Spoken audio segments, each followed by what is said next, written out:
was born in Texarkana, Texas. Grew up in Hooks, which is a small town about 14 miles outside of Texarkana. We were a very normal, middle-class family. Was playing the piano and the organ at the Methodist Church there in Hooks. Decided on music as a major in college.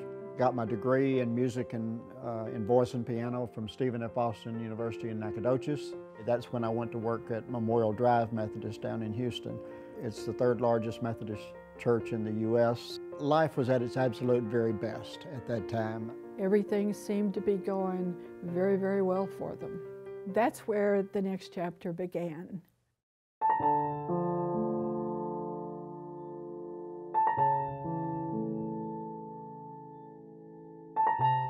My wife got sick and went in the hospital and in a very short period of time died. She was 28 years old. They had a 3-year-old daughter at home. I went from the absolute mountaintop to just the pits of depression in a very quick, short amount of time. A year or two later, after 2 or 3 jobs, I had gotten married during that time, and the alcohol started interfering with the home life. The divorce that came in at that point pretty well put an end to all of it. It took it all away. The music died, the joy of being around the kids died. I didn't want to be there. I desperately wanted to go with him because he was my dad. I didn't know where he was, didn't know where he lived, didn't know if he was on the street. The drugs and alcohol took my life over to the point that that's all I cared about. There was a period of, I would say, 4 to 5 years of homelessness. So I was living in a cardboard box up underneath the bridge. I didn't care. I missed him. God, I missed him. You know, I mean, he was my dad. Is this lifestyle going to kill him? Am I ever going to see my dad again? Am I ever going to get my dad back? It was a near suicide that took me out from under the bridge and put me in a hospital. At the hospital, they dried me out and cleaned me up. I had made the decision that I wanted my life back. So he called and said, you know, I don't have anywhere else to go. Can I come home? Her response was, sure, come on home. You won't be living here. I had no idea what I was going to do with him. She found the Samaritan Inn.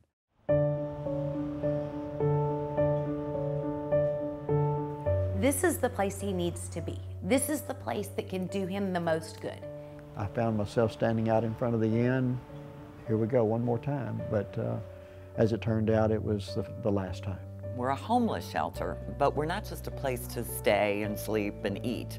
We take people who have had some crisis in their life. It could be substance abuse, mental health, unemployment, and they've lost everything. And our job is to help them become independent, contributing members of the community again. Once you're here, there's lots of personal accountability. You are required to go to the classes, attend counseling, find a job, and all of those things are monitored on a regular basis. It's all about getting people back in the community. Today's class is going to be over the most effective job search methods. Interview skills, how to dress, the give and take of an interview, how to answer the questions, what to say, what not to say, how to carry yourself. They have to go to financial literacy classes. We help them find employment. The caseworkers are huge, a huge part of the program. Somebody needs you to believe in them when they're having trouble believing in themselves. We love them up and give them all the support and encouragement they need to take the steps that are necessary to become independent. To have a caseworker that was constantly encouraging me, saying, there's a good guy in there, he's just sleeping. We got to wake him up. They smiled and said good morning. You were treated with respect. You were an equal here. The self-confidence, the self-esteem, it started coming back. The Samaritan Inn gave him the ability to be himself again. He knows that he, as a person, has value.